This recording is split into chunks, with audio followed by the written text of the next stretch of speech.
But we're continuing with God's help what we began yesterday in the book of speeches of the Lubavitcher Rebbe. There's like 40, 45 books already of these speeches. And this is one of the, right in the beginning. In the beginning, they go pretty much according to the years. And so this is right in the beginning in the 50s that the Rebbe said this speech. These speeches are, for the most part, relevant to the message which comes from the Torah portion of this week, or one sentence thereof, or one idea thereof, or one occurrence therein. Anyway. So here we have in this week's Torah portion, there's something very interesting, that God, what happened over there? Oh, that God says to Yosef that you're going to go down to Egypt. You're going to go down into Egypt, and Jacob and all the other brothers of Joseph also go down to Egypt. Okay, so he meets up with all the brothers, and he meets up with all of them, and the brothers say, "Well, we're really sorry. We really. I hope you don't take revenge, because we really wanted to. We tried to kill you." The brothers of Joseph tried to kill him, and Joseph says to him, "Don't worry about it. You said maybe you intended bad, but God didn't intend. In other words, you were the instruments of God. You did it in order to. You sent me down because you were doing God's will, and we see what happened. That I saved the whole world, right? I saved the whole world, saved the Jewish people, and saved. And not only that, we're going to go out with big riches." So the Rebbe asked the question, what do we care about riches? The main thing is to get out of Egypt. Egypt was terrible. All the money in the world wasn't worth it for the tortures of Egypt. I mean, they killed people. What's the benefit? How can money make that up? So the Rebbe said, no. Here we have a Kabbalistic idea. You have to remember, this story is not just a story in a history book. It is a history book. I mean, the Torah is certainly a history book. It's telling about what happened, but that's only on just the surface. Just like everything else in the world, everything has a soul. So everything that happens in the Torah also has a soul, and that means a deeper meaning, a deeper, more rich meaning. So here we have maybe the richest of the rich, perhaps the most valuable lesson you could possibly learn in life is here.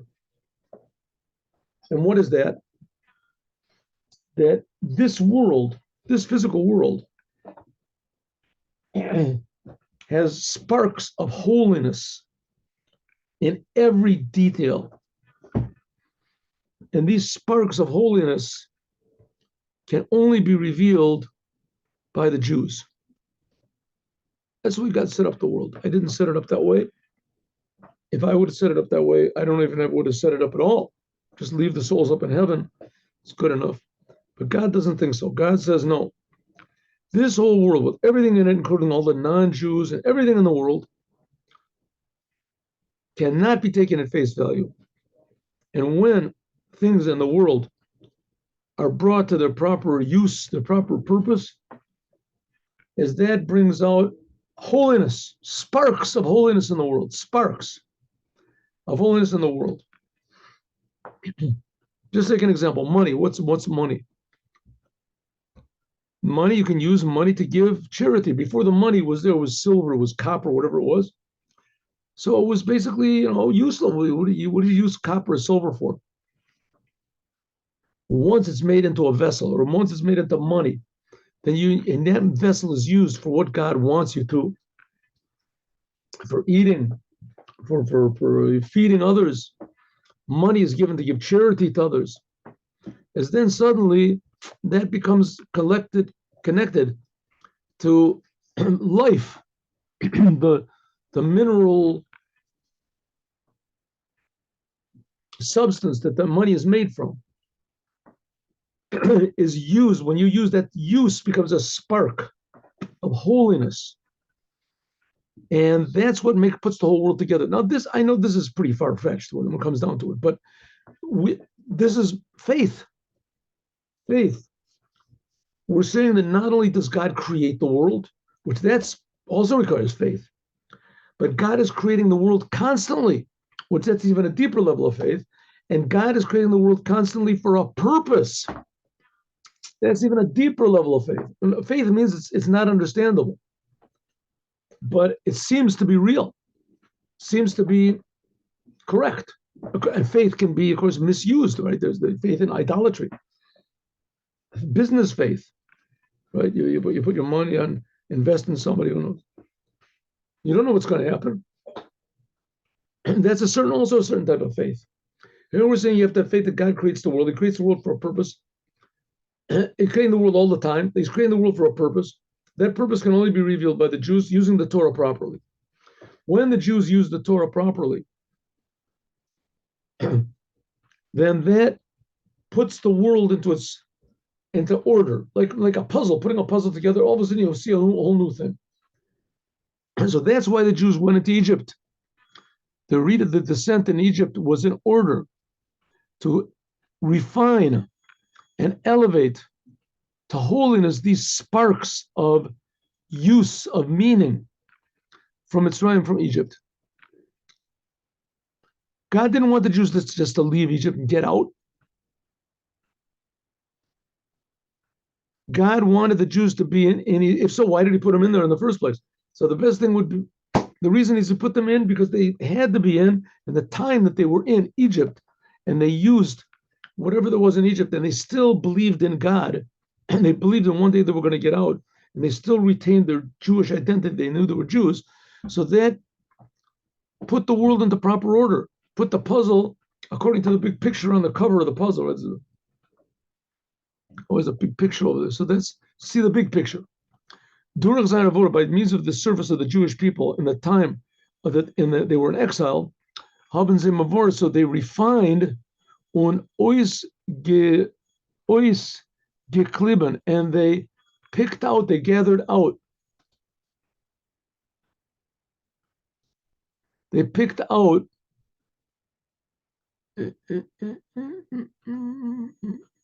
I missed the play. There it is.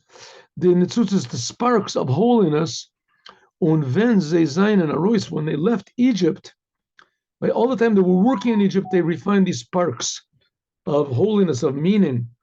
And when they left Egypt, haben sie ad den Nitzutzes, they took these sparks of holiness, they elevated them to their proper place. Like it says, by Yitzis Mitzrayim, going out of Egypt, V'gam erev rav Allah itam. It says that also a mixed multitude. The word for multitude is rav. So it says azeh haben malagaven the rav, that they elevated the rav. Rav is 202. 202 sparks. They elevated. Altogether, there were only 288. It says repach netzutzos. There were 288 sparks that fell when the Jews, but that fell when Adam ate from the tree and the sins that came afterwards. That's our job, is to elevate this whole business. Okay, again, when we do elevate all these sparks, then what happens? Then the world is the way it's supposed to be. It's the way it's supposed to be. It's like a person when he's healthy. A healthy person means everything is in its place. Everything works the way it's supposed to be. But the problem is that the world is sick, and that everyone in the world is sick, but they're sick spiritually. So that's the whole purpose of the Jewish people, is to put everything back into its place and make it work again. Make the world work again. Und des Nitzutzes, and those sparks, haben sich gefunden, were found in the money that the Jews took out with them from Egypt. So all the work that they did in Egypt and the suffering, etc., was all embodied in this money. The money is what they could use. They used the money instead of being used for idolatry or whatever debauchery that the Egyptians used it for. It was used, they could use it to build a temple with, they could use it for holy things. And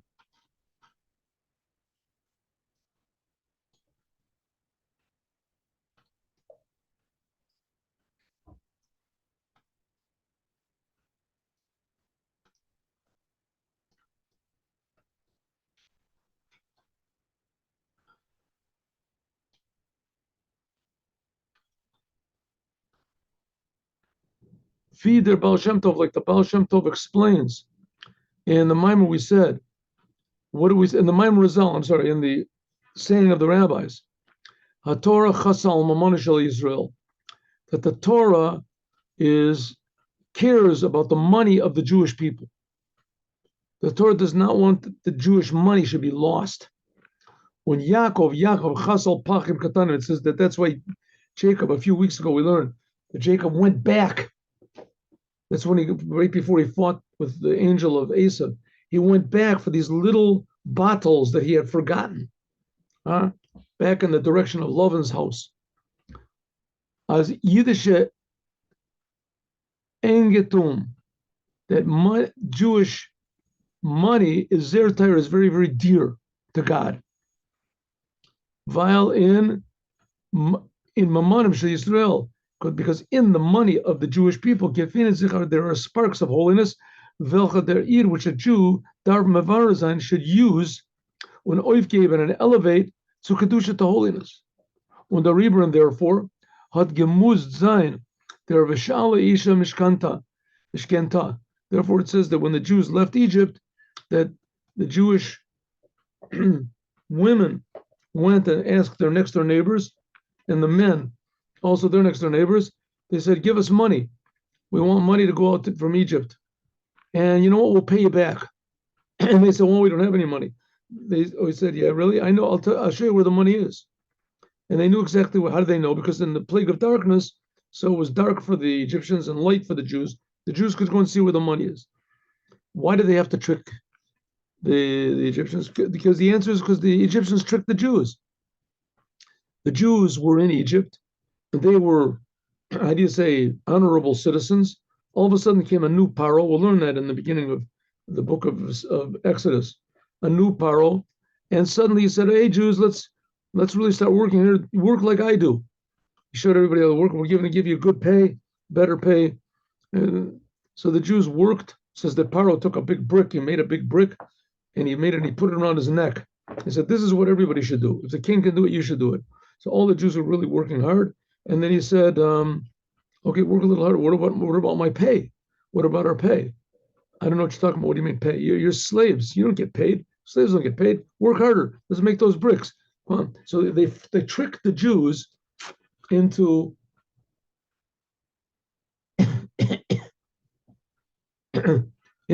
being slaves. And so the Jews tricked them back and said, "Hey, we just want to borrow some money and we'll be right back." It was really the Jewish money anyway. Okay, but the point is not that because a Jew has money, so automatically the Jews are holy and the Jews can steal and the Jews can do whatever they want to. That's not, of course, not what we're talking about. It's forbidden to steal. It's forbidden to steal from a non-Jew. Forbidden from the Torah. Not allowed to steal. Here we're talking about that if Jews have money, they can use this money for holy things to serve God. The potential that they can, let's say they don't, let's say they do use it for bad things. Okay, so they have the potential. But they have the potential. A person can always, how do you say, come back to his senses. In any case, at least that potential is there, and they can use it to do commandments. It says that's the reason why the Jews took out the money from the Egyptians, because now the money came from the hands of being mundane into being holy. They can actually use it to do what it says in the Torah and the commandments. The offspring from the Kavanah, carrying out this intention of God, of elevating these sparks, is oich geven l'tovatam shel Yisrael. This is also to the benefit of the Jews. How could it be the benefit? What do you mean? They were slaves. What kind of a benefit? Because they're raising up these sparks. How does this benefit anybody? Slavery. Which therefore, Bald Avram Avinu, Gemont, demanded as the Eibishter Zel Makayim Zayin, the Achrei Ken Yatzu V'Rechush Gadol. Afilu Ven das is verbunden mit Vartan. God, Abraham, remember we learned in the beginning that one of the reasons that they took all this money out of Egypt was so God would fulfill his promise to Abraham. He promised Abraham that the Jews were going to be slaves in a strange land, and they were going to work hard, but they were going to go out with a lot of riches. So a normal person would say, forget the riches and forget the slavery. Who needs the riches and who needs slavery? Let them be free, and so they'll be poor. What do you care? But what are they going to get from 210 years of slavery? They're going to suffer. And first of all, that's 210 years. That's like, let's say, 4 generations. He's 50 years, so the first, second, third generation, they don't see anything, right? They don't see any benefits. So what type of a deal is that? Bad deal. Abraham should have said, forget it. No money, no exile. We don't mind it. No. Abraham said it's worthwhile. It's worthwhile to work in the exile in order to get the money. Why?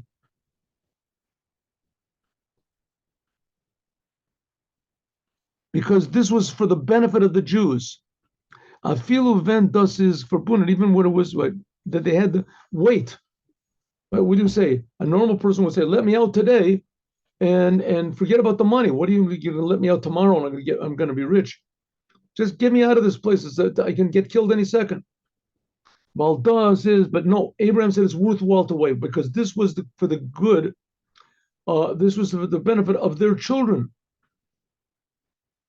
The whole purpose of the Jewish people is to be in this world and to refine the world. That's the purpose of the Jewish people. You can say, listen, it's better the Jews should be in heaven. They're supposed to be the sons of God. The Jews are the sons of God. A person doesn't do things like that to his own son. Leave the Jews up in heaven next to the Father, our Father in heaven. The Jews will be up in heaven. That's where a son belongs, right? Says, no.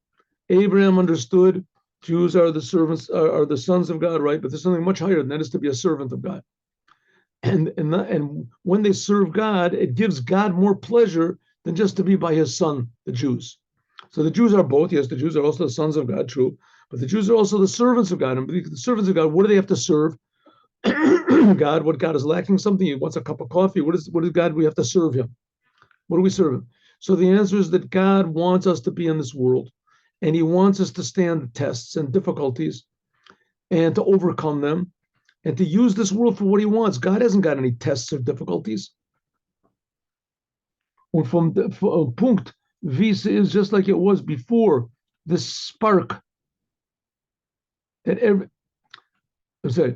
sie is for jeden Nitzutz bestimmt gewesen durch Wemmen. Just like, because how does it work, this thing of sparks? Every person has his own sparks of holiness that are trapped in the world that only she can release. Just like it says, which spark is going to be released by which person. A Zoe is bestimmt, it's also already limited. It's already, how do you say, decided. For jeder neshama, each soul, welche netzutzes sie soll mevarer sein. So every spark has its person that can refine it, and every person has his sparks that only she can refine. What's the netzutzes with these sparks? How many sheikhs have a connection to the pratistic neshama, to your soul? This is the reason you came into the world. Everybody has their own particular service. No one can do that of anybody else. Vida result, like the rabbis say, a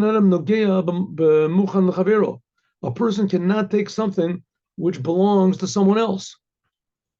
A mensch can nit verdienen for them was gehalt. So let's face it, a person cannot earn money that's already been earmarked for someone else by God. If God decides that that's what it's going to be, then that's what it is. So the same thing is also with these sparks of holiness. Und das ist azoi wie, just like it is in physical world, sein azoi, so it also is in the spiritual worlds. Wie gesagt, feel like we said before, as the ruchnistic revachim, the spiritual, how do you say, prophet, the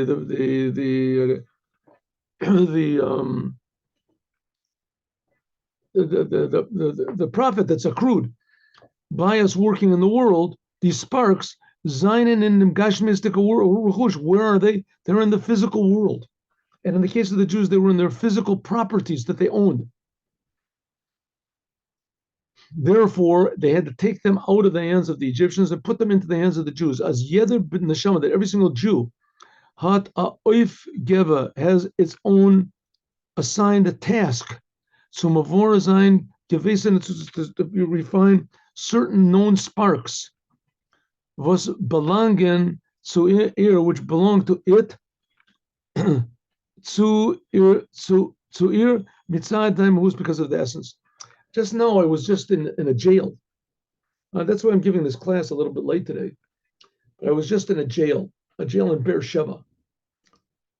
It's a long story but anyway, I went there to speak to the prisoners. And to speak, I play guitar also. I played a little. They liked it and they danced and they this, and it was very, very nice. Afterwards, I spoke to some of them. And one of them said, I'm here because God put me here. And I'm thankful that I'm here. Said, I don't know what I got to be thankful about yet, but nevertheless, for sure, being here is what God wants. Even though he said the fact of the matter is that he was innocent or whatever. Anyway, it doesn't matter. Everybody's innocent, right? But he said, nevertheless, that's the fact. The fact. Now he's talking to me. I have no sway over anything over there in this jail. He didn't get anything from talking to me. He doesn't get any benefit. But he was saying the truth. What's he saying? He feels as though something was waiting for him. Maybe he had to meet somebody. Maybe he had to do something and to come closer to the creator of the universe. As it was when he was in the prison, he already started putting on tefillin and keeping Shabbat. So every soul has its own special job to do. And every soul has its own sparks that only it can raise up. He says, Mavur in Rishimus, like it's explained in the diary of the previous Lubavitcher Rebbe, is the Eibishter that God is Masovi Vesivos, that God arranges all sorts of bizarre, how do you say, accidents and and happenstance, things just pure. But there's a word for it in English, and I can't think. I'm thinking so much in Hebrew lately. Anyway, just pure accidental things. I can't think of a better word for it right now, but I will. Things that happen which seem totally, totally just by the way, not planned. And really, God is doing that. You meet so that you meet this person, right? You miss your bus, you take the next bus, you sit next to some person, something happens. Now, a lot of times you can see amazing results from this. Sometimes you only know the results far later. A lot of times you meet somebody like 20, 30 years later and say, well, I remember you. You were, what do I remember? Well, I was on that bus that I missed my bus and I got sat next to you. As there that this Jew soll sich zusammentreffen, he should meet with these particular sparks of holiness, was darf mavor, on which he has to refine. Who calls him on it all the time. There is nit mavar. He does not refine these particular sparks of holiness, these units of godliness, which are hidden, waiting in the physical world for him to use this fork to eat food with. So you say a blessing before you eat, and after you eat, to give money, this particular money, give it to charity. The sparks are waiting only for you, each and every person. And how much more so, there is nit mavara, the mila, the gullus, at dem nitzutz, was is shaykh zu verbunden mit sein neshama.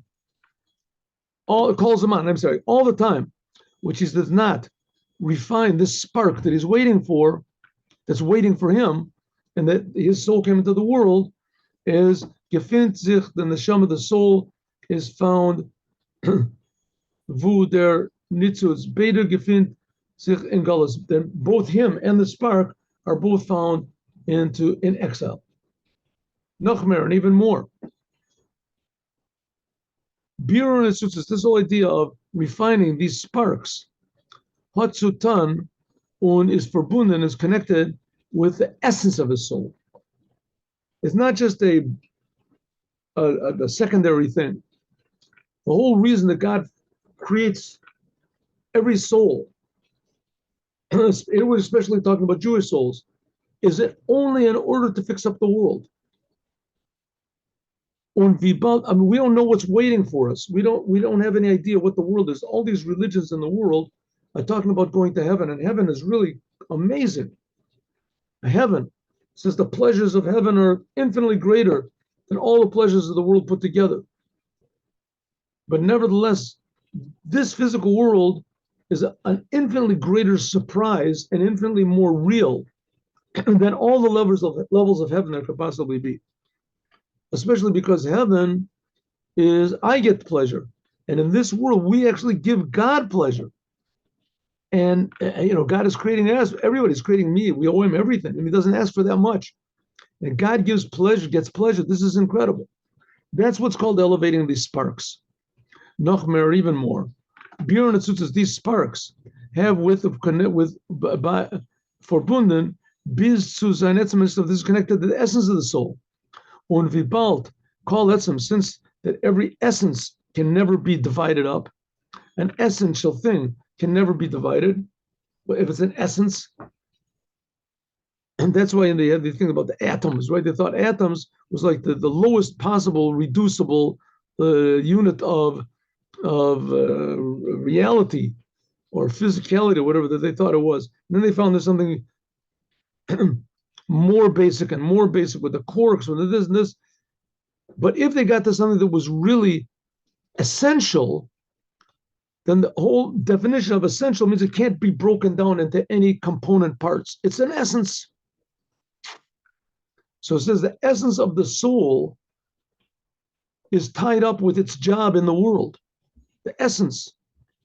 From Zayin and Netzutzes, from these sparks, to Finzich, Nor and Gullus, these sparks are found in exile. And the only way that the essence of the soul can actually manifest itself, because the soul is a creation after everything, the way it can actually do it is only by being in this physical world and finding that particular spark for which that soul was created to refine.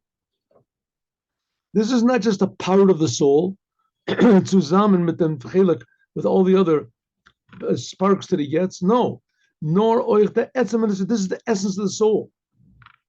So it's not just a by thing. The main thing of the soul is to be spiritual. No, says the Rebbe.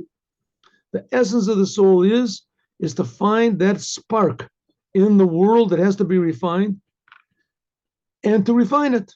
How do you refine that spark? By making a blessing, by saying a sentence of Psalms, by using the item, whatever it is, to give to charity. Like the Baal Shem Tov said, ha'etzem, an essential thing. When a person grabs onto a little bit of it, so you grab onto the whole thing. Und dariber, so therefore, is there a reis genommen. Therefore, taking out these riches from Egypt was not just a side thing, and it wasn't an unnecessary thing.